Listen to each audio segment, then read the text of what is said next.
Alright guys, we are back and we're going to talk now a little bit about measurement systems. So the first measurement system is US customary units. Those would be your inch, foot, and yards, the one that you're probably most familiar with. Alright, then the other system we'll talk about is the metric or SI, International System of Units. That would be the one with millimeters, kilometers, meters. That's the measurement system we're talking about there. So we'll learn a little bit about both. So when we talk about drawings, we're going to talk about scale. And scale is the reduction or enlargement of the size of your object relative to the real thing. So I could take this cup right here and I could draw it on an 8.5 by 11 piece of paper. It would fit, okay? It would fit just fine. Or I could draw it on a really small piece of paper like this. Well, it's not going to fit on there if I were to just like trace around it. So I would have to shrink it in order to make it fit on that paper. And that shrinking is what's called scale, okay? It's the ratio of the number of drawing units, so how many units on my paper versus the number of actual units. So if this is 10 units tall when I were to go and measure it, but when I drew it, I only drew it 5 units on my piece of paper, so I only drew it and it was that tall on my paper, then I would have a scale of 1 drawing unit is equal to 2 actual units, or half size. So when we talk about different ways we can show scale on a drawing, half size, or 1 drawing unit equals 2 actual units, could be shown all these different ways. You have 1:2, you have 1 divided by 2, or 0.5. All of those are meaning the exact same thing, or that we've shrunk the object in half and then drawn it. Different ways to say the same thing. So when we talk about the actual tool that we use to measure these enlargements or reductions, we're talking about a scale. So there's different types of scales: metric scales, decimal, architect, engineer scales, and we're going to go through each one of those. Now you don't necessarily have to have one of these or all of these in your drafting kit, but you probably have at least one. So if you don't have one of these, that's okay. I'll provide those in class and you can share with somebody else. But I do want to make sure that you know how to read all of those different types of scales. So the first one we'll start out with is an architect's scale. In this example, everything is 1 inch equals 1 inch, so there's no enlargement or reduction of any of our numbers, so we can just read it as it comes.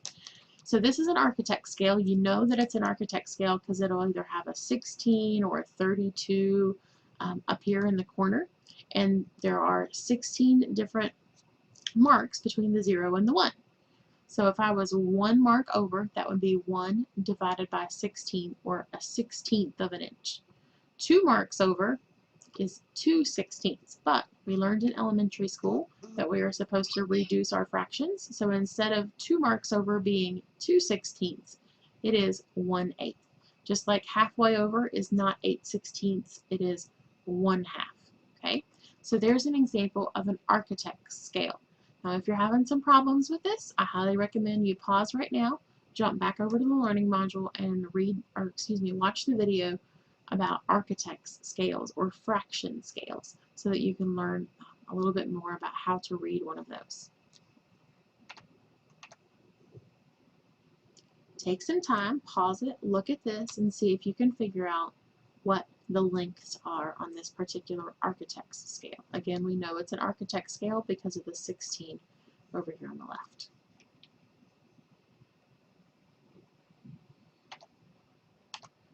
The next type of scale we'll talk about is an engineer scale.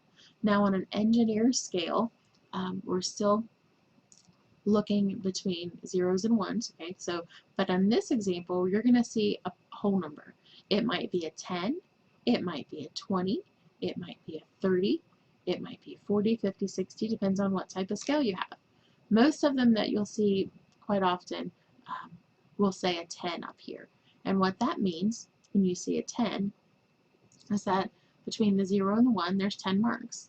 And so you're reading a decimal scale.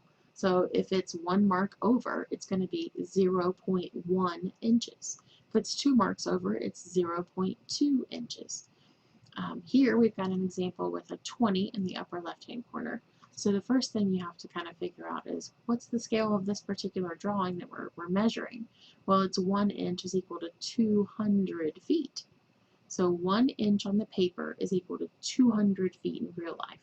We're going to line up our line over here at the 0, then we're going to come over and we're going to read, and if you look, it goes over to 3 and then 7 more marks to the left.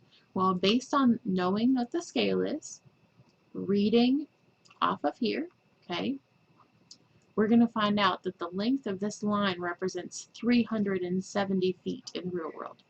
It's really not that long on the paper, but it's 370 feet in the real world.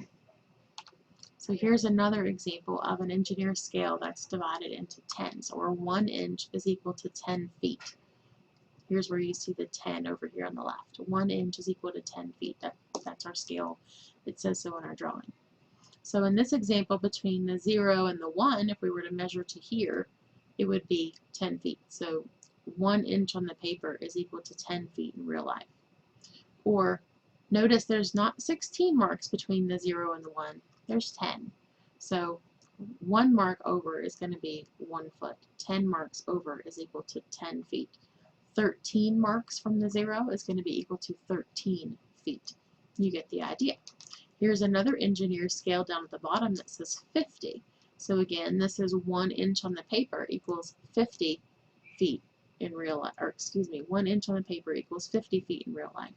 So you can see that these different lengths and what numbers you would come up with. Again, if you've got any questions, you can pause right now, jump back into the learning module, and watch the extended video about how to read an engineer's scale.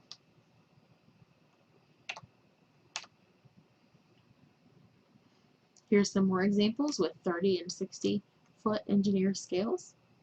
So hopefully you can figure those out. You can always pause and take a look at it and then click play again. Alright, here's another example of an engineer scale.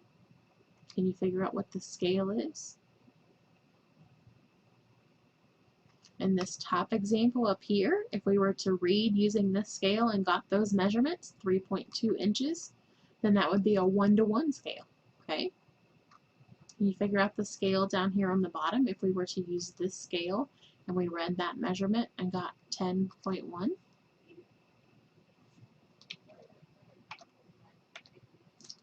So we're on now to our next scale, a metric scale.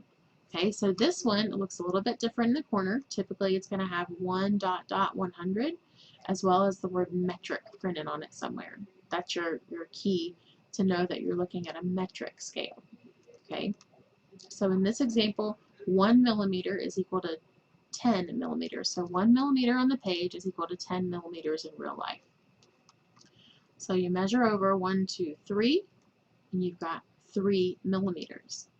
If you measure over 10, you have 10 millimeters. Okay? If you measure over 36 lines from the 0 over, you're going to have 36 millimeters. So you get the idea of how that works.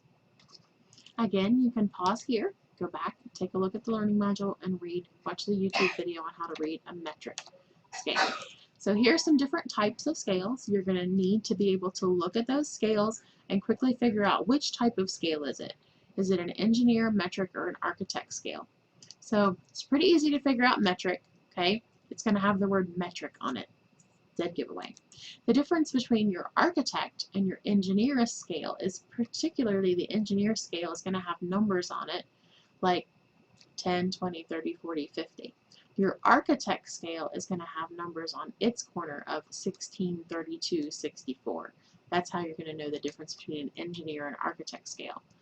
These engineer and metric scales have the 0 to the 1 is broken into 10 spots. So if you count the lines up here, you're going to find that they're broken into tens. Same thing with the metric.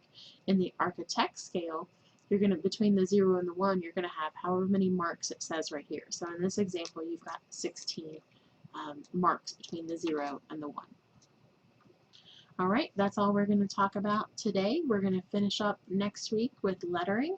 So make sure that you are very good at reading these different types of scales. Watch this video, do it yourself with maybe pause it and see if you get the right answer, or mute it and see if you get the right answers.